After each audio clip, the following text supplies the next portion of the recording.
E aí, pessoal, tudo bem? Tô aqui tomando um matezinho, o mate da tarde, e agora eu decidi, tive a ideia de fazer uma coisa que eu sempre tive vontade de fazer, mas por pensar demais e protelar demais, eu sempre acabei enrolando assim e não dava iniciativa, que é basicamente ter um papo assim, uma conversa sobre esses livros que eu costumo postar no meu Instagram, que vira e mexe eu termino de ler um livro ou outro. Eu sempre posto o livro, mas não faço nenhum comentário a respeito dele, nem nenhuma resenha, nenhuma sinopse. E eu acho que apesar da minha intenção ser incentivar o pessoal a ler mais, a conhecer mais, a debater os temas do livro, acho que só postar uma foto assim não gera muito resultado, sabe? A pessoa até pode ficar curiosa, mas se não tiver um aprofundamento, dificilmente ela vai atrás da obra, que é a minha função toda, né? E também acho que é uma boa oportunidade para ter uma troca de conhecimento, né? Porque, enfim, eu vou expor a minha visão sobre o que eu entendi, aí de repente alguém expõe a visão dela a respeito do mesmo tema e acho que isso gera uma construção de conhecimento proveitosa para todo mundo. E no momento essa é a minha intenção mesmo, sem pensar muito. Eu acho que livro tem muito a proporcionar pra gente. E essa falta de contato acaba fazendo com que a gente perca, né, essa troca de, enfim, perspectivas novas. E o livro em questão, esse último que eu postei, foi a Morte de Ivan Ilitch, eu acho que é assim que pronuncia. Ele é do Tolstói. É bem famoso o autor, ele é russo, então ele é bem característico assim do país dele. Marcado. Eu não conheço muito a respeito do autor, tipo, mas eu sei que ele tem obras gigantescas de extrema relevância e ele é bem marcado por a temática recorrente de não pessimismo assim, mas temas pesados assim. E no caso desse livro, como o nome diz, a temática é a morte do personagem Ivan Ilitch. Aí eu vou contar um pouco a história de forma resumida. Não é uma história grande, tem 100 páginas o livro, tipo, é bem curtinho. Em um dia, 2 dias, tu consegue ler tranquilamente. E aí eu li assim, e. Bom, a história é a seguinte: é óbvio que vai ter spoiler da história, né? Senão não tem como debater. O livro começa com um monte de ministro do judiciário russo conversando, e aí eles estão conversando entre si e um deles traz um jornal na para a roda de conversa e o jornal diz que o tal do Ivan Ilitch morreu, que também era um ministro, um juiz, não lembro exatamente agora, que fazia parte do círculo social deles. Aí o pessoal fica chocado, eles, nossa, né, ele morreu, fica chocado e tal, eles começam a pensar a respeito dele, e só que eles não têm um choque muito genuíno, assim, não é uma coisa muito sincera, mas uma coisa, assim, automática. E aí um dos ministros, acho que é o Piotr, não sei o nome dele, não sei a pronúncia do nome dele, né, porque é bem regionalizado. Eu vou chamar ele de Piotr. Ele vai, ele vai no funeral do Ivan.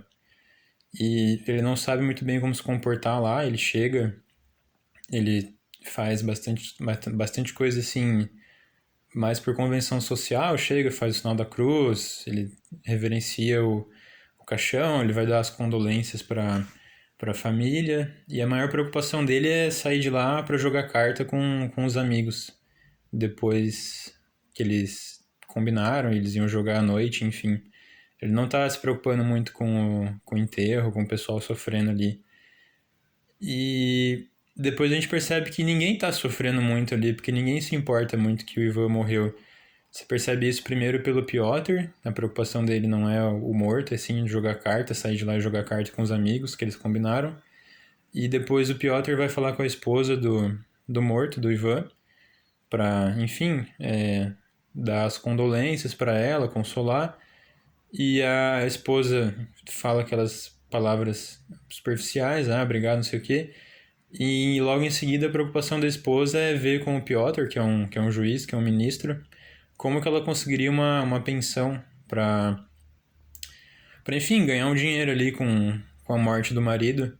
E você já começa a ver o tom da história, né? Que o pessoal não tá tão preocupado com o Ivan, e sim mais com coisas superficiais, com convenções sociais de como se comportar, de coisas materiais, que é o dinheiro da pensão, enfim. E aí eles trocam algumas palavras, não sei o que, vamos ver, vamos ver. E aí o Piotr sai pra jogar carta. Finalmente ele consegue se desvencilhar, consegue fugir. E a esposa fica lá. E enfim, a esposa fala um pouco que antes de morrer o Ivan sofreu bastante, mas ele estava de cama, estava doente, mas a gente vai ver isso agora com a continuação da história. Aí depois que o Piotr sai para jogar carta, a história muda o foco para descrever como é que foi a vida do Ivan. E é uma vida bem padrãozinha, assim, tipo, resumindo, o Ivan cresceu em família boa, ele era um menino estudioso desde sempre, ele seguia muitas convenções sociais, ele seguia as regras, enfim, era um bom rapaz, assim, um bom moço, né? Um menino bonzinho. E aí ele foi crescendo, entrou para a faculdade do Direito, que é o curso certinho por excelência, assim, né? Tem o estereótipo de... Ainda mais se a pessoa se focar na carreira de magistrado, de juiz, de ministro, enfim, for isso que a pessoa quer. E foi progredindo como se fosse uma coisa certa, assim. Tipo, ele foi crescendo, foi estudando, se destacava, os pais tinham orgulho dele. E ele começou a trabalhar, ele se formou, o trabalho dele dava certo, ele focava bastante na carreira dele. Na faculdade ele fazia o que todo mundo fazia, ele era uma pessoa dentro da moda, que todo mundo era meio certinho, assim, não era como se o pessoal fosse rebelde, assim. Enfim, começou a trabalhar, a carreira dele estava progredindo, ele tinha umas posições de destaque, às vezes ele mudava de cidade aqui e ali para conseguir um cargo melhor. Até que ele conheceu a futura esposa dele, foi uma coisa meio por acaso, assim. Ele não pensou muito, mas como ela era bonita e o pessoal dava valor para ela, tipo, ela atendia as convenções sociais, ele viu que aquilo era uma boa chance para ele, para alavancar a vida dele, aquela vida de vitrine, né? Tipo, de profissional bem-sucedido, pessoa certinha, pessoa correta, que tem uma esposa bonita, né? Que chama atenção pelas aparências e que é bem aceita no meio social que ele vive. E enfim, tudo parece dar certo, assim, ele consegue um cargo muito bom, fica rico. Aí as coisas começam a apresentar os primeiros problemas, né? Porque era só sucesso, assim.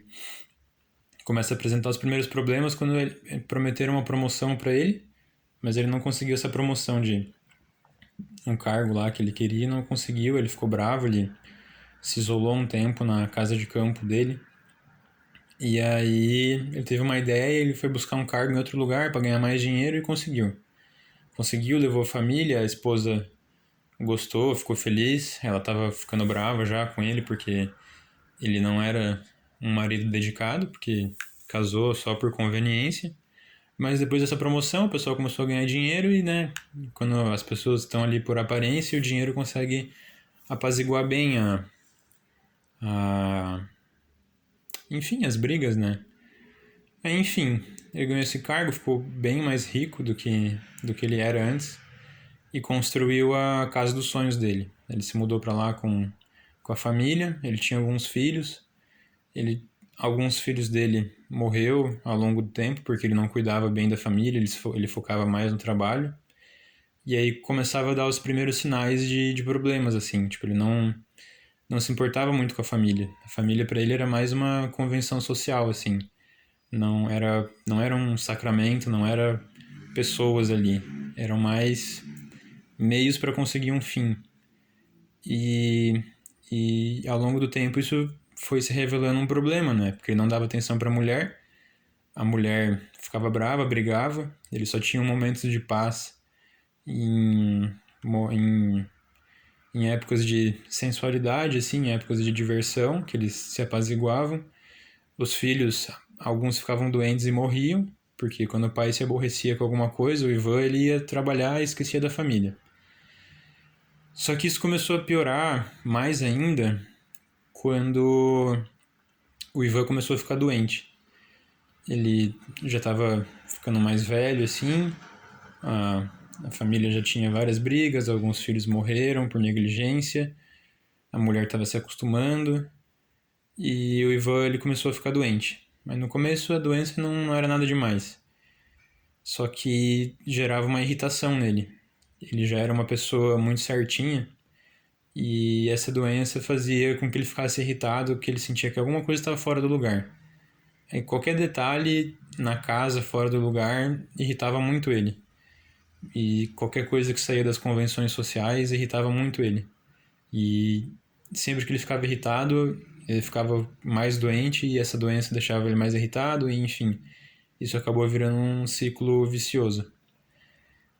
E a doença foi progredindo, foi ficando mais forte, ele sentia mais dor, ele ficava mais debilitado, ele brigava mais com a esposa, ele implicava mais com os filhos. Eles acabavam ignorando, mas chegou um ponto que estava muito ruim para todo mundo ali. Aí o Ivan começou a procurar tratamento médico e, enfim, os médicos começaram a tratar ele igual ele tratava o trabalho dele, de forma muito técnica e esquecendo o lado humano, porque ele era um juiz, né? E ele tratava os casos de forma muito técnica e esquecia que estava julgando um caso de um ser humano. Aí esse já é a primeira demonstração assim de que as coisas começaram a ficar contra o Ivan. Os médicos lidavam com a doença dele, não sabia dizer exatamente o que era, falava coisas ambíguas para ele e nunca se preocupava em consolar o Ivan, que estava doente. Era mais questão de descobrir o que era pela descoberta em si e fazer o tratamento pelo tratamento em si, não para curar a pessoa, mas para o médico poder dizer que eu consegui. Mas ninguém conseguia descobrir o que era exatamente, todo mundo falava coisas ambíguas e ninguém respondia o Ivan, e ele ficava nessa angústia, assim, de não ter as suas angústias reconhecidas. Enfim, a doença foi se desenvolvendo e ele foi ficando pior e ninguém conseguia resolver e todo mundo tratava com áreas de normalidade. E o pessoal fazia só o que era socialmente superficial ali, falar que não, vai ficar tudo bem, não, segue o tratamento. Ninguém se preocupava de verdade com ele. Porque, enfim, ele não se preocupava de verdade com ninguém. Então era meio que uma coisa recíproca, assim. Era uma falsidade, e essa falsidade fazia mal para ele. E ele ficava mais doente. E aí foi se desenvolvendo essa doença. O pessoal não, ele sentia que todo mundo era falso com ele não conseguia melhorar. E ele começa a entrar nos estágios do luto, que nem a psicologia prevê, assim, né? Tem várias etapas do luto, a tristeza, a raiva, a negação, a barganha e a aceitação. Que ele viu que estava ficando doente e ninguém se importava com ele, que ele ia morrer, todo mundo era falso com ele, ele se sentiu abandonado e já tinha na cabeça dele que ele ia morrer, que era certo que ele ia morrer, era só questão de tempo. E aí ele começou a barganhar e pensar, nossa, eu vou trocar de médico, eu vou nesse médico, eu vou fazer esse tratamento. Aí ficava com raiva, né, outro estágio, ficava com raiva de todo mundo, porque todo mundo era falso, ninguém ajudava ele. E aí, às vezes ele aceitava, ele falava, não, eu vou morrer mesmo, é isso, acabou minha vida, é só esperar em morrer. Aí ele ficava triste, né, porque ele sentia dor, e a dor não ia embora, e ele achava que era uma perseguição, tipo, só ele passava por aquela doença. São pensamentos que todo mundo tem, assim, em algum momento da vida, em alguma circunstância. E por isso que é um livro tão bom, assim, porque você consegue se identificar com ele. Apesar de ser uma ficção, uma literatura, eu acredito que um livro seja bom quando você consegue se identificar com ele. Quanto mais pessoas conseguem se identificar com ele, melhor ele é, porque trata de temas mais universais. Mas enfim, no final do vídeo vai fazer mais sentido. E aí o Ivan fica mal, só fica pior, e quanto pior ele fica, menos as pessoas se importam com ele. E a única pessoa que se importa com ele é o criado dele, que é o Geracim. Que ele é o único que realmente dá atenção para ele, que serve ele. E ele só se sente bem com esse criado. E o criado ajuda ele com várias coisas, ele só quer a presença dele. Até que ele tá nos finais da vida dele, assim, no finalmente, no por fim ali. E realmente a doença se agrava, ele só tá vivendo de analgésico, de anestésico, e ele começa a morrer. É um processo assim de um tempinho, umas horas assim, uns dias. E ele sente que vai morrer e ele meio que aceita e morre, assim. E o livro acaba ali. Mas, enfim, a história é meio seca, tipo, é mais o sofrimento dele morrendo. Aliás, enquanto ele morre, ele percebe que a vida dele não teve muito sentido, assim. Ele começa a entrar numa crise existencial, numa angústia muito forte. Porque ele olha para trás, assim, e pensa, puxa, nada do que eu fiz que eu achava que era certo, que era uma convenção social, que estava dentro dos padrões, das normas sociais. Eu fiz aquilo, mas não me traz satisfação nenhuma agora que eu tô morrendo. Não me traz felicidade nenhuma. E como último ato dele antes de morrer, ele chama a família e pede desculpa para a família dele. Ele fala algumas palavras ali que não dá para saber muito bem o que é, fica a critério do autor e do leitor. E aí o livro acaba. E no que o livro acaba, a história pode ficar por isso mesmo, mas aí que entra o papel do leitor na história, que agora que vem a parte boa, eu contei a história, mas eu precisava disso para contextualizar, senão não faria sentido nenhum. Com base no que a gente sabe a respeito da vida dele e como é que foi o final da vida dele, dá para perceber que o livro retrata, obviamente, o tema da morte, mas que é um assunto indissociável da vida. Ai, mas parece, falando assim, parece uma coisa muito superficial. Tipo, então vamos aprofundar. A vida do Ivan, num primeiro momento, a gente percebe que foi algo puramente mundano, puramente material. Não teve nenhum elemento metafísico na vida dele. Só teve elementos físicos. O que isso significa? Metafísica é algo além do físico. É o prefixo meta, significa além. E o que é o metafísico? São coisas que obviamente não são físicas, que são mais elevadas. Como, por exemplo, o divino, a questão da alma, a questão do pós-vida, do além-vida. E em nenhum momento isso é constante, isso é presente na vida dele. Por isso que a vida dele é regrada por normas sociais e convenções sociais, porque é a única coisa que existe para ele. É dinheiro e status. Bem clichê assim, mas é justamente por ser clichê genérico que muita gente se identifica com isso. Então, tá. Tem esse elemento na vida dele, só o elemento físico e a ausência de elemento metafísico. E por que isso gera uma angústia? Porque isso te dá... Isso faz com que você caia num tipo de niilismo. O niilismo é a ausência de sentido, né? Tipo, nihil, o nada. E se a sua vida é baseada puramente em elementos materiais, o sentido da sua vida acaba ali, sabe? É aquilo por aquilo mesmo. E mesmo assim vai ser insuficiente, né? Obviamente vai ser insuficiente. Porque qual que é o sentido de coisas materiais? Tipo, qual que é o objetivo? O objetivo é meio que o que você cria. E a gente não cria objetivos, a gente não cria sentido para as coisas. Porque a gente é ser humano, tipo, a gente não tem essa capacidade, sabe? E ao fim e ao cabo, os sentidos que a gente criar serão igualmente normas sociais, que podem ser contrariadas por outras normas sociais. Então, o Ivan, no final da vida, ele só percebe no final da vida, e por isso que ele cai naquela angústia, que a vida dele não teve sentido.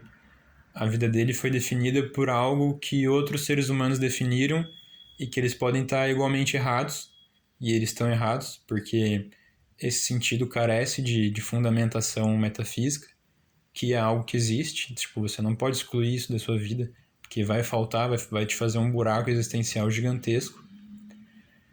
E ele cai nessa angústia, sabe? E é inevitável, quando se fala em metafísica, você ter elementos religiosos, você ter elementos divinos, porque o divino é isso, o divino é metafísico, o religioso é metafísico. Ele está além do mundo físico, está além dos nossos sentidos físicos, visão, olfato, tato. É algo que a gente sente com a alma, não com o sentido, sabe? A alma é esse elemento divino do ser humano, é o elemento metafísico do ser humano. E o Ivan, por ser um ser humano, ele tinha esse elemento. Só que ele ignorava. A vida dele não girava em torno disso. Tipo, aliás, a vida dele excluía isso. Por isso que ele sente uma falta de sentido gigante, um vazio existencial gigante. E uma angústia, né, no final da vida. Porque depois que a gente morre, nosso corpo morre, a alma continua, porque ela é imortal. Isso é definido desde Platão, tipo, há 2000 anos atrás, assim, já é consenso que a alma é imortal, tipo, o que vai passar é o nosso corpo, sabe? E não precisa nem entrar no mérito de nenhuma religião, sabe? Em específico, assim, nenhuma corrente específica, porque isso é ponto pacífico em 90% das religiões, que a alma é imortal e o corpo é perecível. E o Ivan não pensa nisso. Tipo, qual que é o propósito maior da vida dele? Qual que é o fim último? Não tem, ele vive pela materialidade em si mesma, que é extremamente volátil e não preenche, assim, sabe? Porque tu vai preencher suas necessidades materiais, mas suas necessidades metafísicas de se conectar com o divino vão ficar vazias, sabe? E ele fica extremamente neurótico no final da vida. Por isso que ele tem esses pensamentos. Ele fica com raiva da esposa, ele fica com raiva dos filhos, acha que é tudo culpa de todo mundo. E tem uma frase muito boa que diz o seguinte: o princípio de todas as neuroses é a falta de consciência da mortalidade.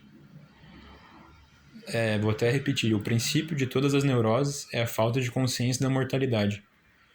Porque a partir do momento que você não sabe, não pensa que vai morrer, você esquece de um elemento muito importante, assim, que é a finitude da sua vida, que é o que dá meio que valor para o que você vai fazer e o que dá valor para o seu tempo, sabe?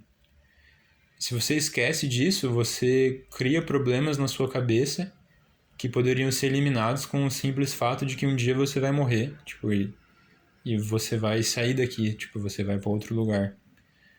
E isso é presente em muitas culturas, em muitos tempos diferentes históricos. O exemplo principal, assim, seria o cristianismo, que fala muito sobre a questão da alma, do céu. Depois eu consigo pensar no estoicismo romano, no grego, que eles falam tipo de memento mori, que é o ditado deles de você refletir sobre a sua morte diariamente, para você não esquecer disso, que você é pó, sabe? O sermão do Padre Antônio, você é pó, do pó viestes, ao pó voltará.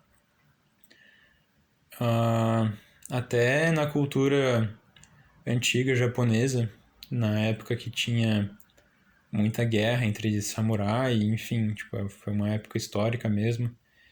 Eles, não sei até que ponto é verdade, mas eles tinham um ditado que era ao acordar, esse pessoal que ia pra guerra, esses guerreiros, eles falavam para si mesmos: hoje é um bom dia para morrer. E o que significa isso? Que você quer se matar? Tipo, não, não é isso. Significa que você tá em paz com a sua vida, você sabe que você vai morrer e com base nisso você resolve suas pendências, porque você não é imortal. Tipo, você não tem todo o tempo do mundo e você é muito vulnerável, você é muito frágil, você pode morrer. E se você diz que hoje é um bom dia para morrer, significa que você se resolveu e você pode morrer em paz. Que eu acho que isso sim é o objetivo das pessoas, morrer em paz, né? Porque qual que é a consequência disso? O que que isso implica? Você tá bem resolvido, sabe? com questões tanto físicas quanto com espirituais. Tipo, você não tem problema com ninguém, você resolveu seus problemas, você não tem pendências, você pagou suas contas financeiras, suas contas morais, emocionais, você tá bem resolvido. E isso te dá um direcionamento, sabe? Um direcionamento para você não morrer arrependido, porque eu acho que essa é a angústia, né? Você tá no seu leito de morte, caso seja uma morte natural, ou você sofreu algum tipo de acidente, foi acometido por uma doença inesperada e pensar, putz, não fiz o que eu queria com a minha vida. E não tem como voltar atrás, sabe? Às vezes, situações milagrosas assim, né, que a pessoa repensa bastante, uma situação de vida e morte que a pessoa se depara com isso, tanto por experiência dela quanto por presenciar uma experiência de alguém próximo assim, a gente repensa, né? Porque esse conceito na nossa cabeça é muito abstrato. Às vezes a pessoa só consegue visualizar aquilo quando ela literalmente visualiza, né? Quando ela vê, aí ela consegue fixar o conceito. Por isso que a meditação tem que ser diária, né? Não é uma meditação oriental, é uma meditação ocidental, de pensar a respeito do tema. Todo dia, para fixar aquilo na sua cabeça e virar um exercício constante, porque se você lembra que você vai morrer, se você tem consciência disso, se você não tem medo disso, se você não encara isso como uma coisa mórbida, assim, porque é uma realidade, sabe? Se você tem consciência de que você vai morrer, você define como você vai viver. Eu acho que é isso, assim, essa consciência de um oposto te leva ao outro, assim. Se você sabe que você vai morrer, você sabe como você quer viver. E se não sabe exatamente, pelo menos você tem uma direção, sabe? E muitas doutrinas religiosas falam sobre isso. Tipo, você vai morrer. E a função da doutrina é te dizer como viver, visto que você vai morrer. E isso em si acho que apazigua um pouco a angústia existencial de o que eu vou fazer com a minha vida. E pelo menos é meio caminho andado. O resto do caminho é você definir um sentido, assim, tipo, tá, eu sei que eu preciso definir um sentido. Não posso, e tem que ser um sentido que vá além do que é material. Tem que ser um sentido metafísico, além do físico. A outra metade do caminho é você encontrar o sentido. Isso já é uma bela de uma caminhada, mas vai ser um assunto para um próximo vídeo, assim, que eu acho que não condiz com o tema. Acho que é a outra metade do tema. Mas é isso. O vídeo ficou bem comprido, eu acho, né? E é uma experiência mesmo. Não sei se, se alguém viu até o final, gostaria de saber a opinião de vocês mesmo. E, enfim, dependendo do retorno, eu faço mais vezes, eu abro o vídeo para o público mesmo. Eu vou fazer uma experiência, botar só nos amigos próximos. E vamos ver como é que vai se desenrolar isso aí.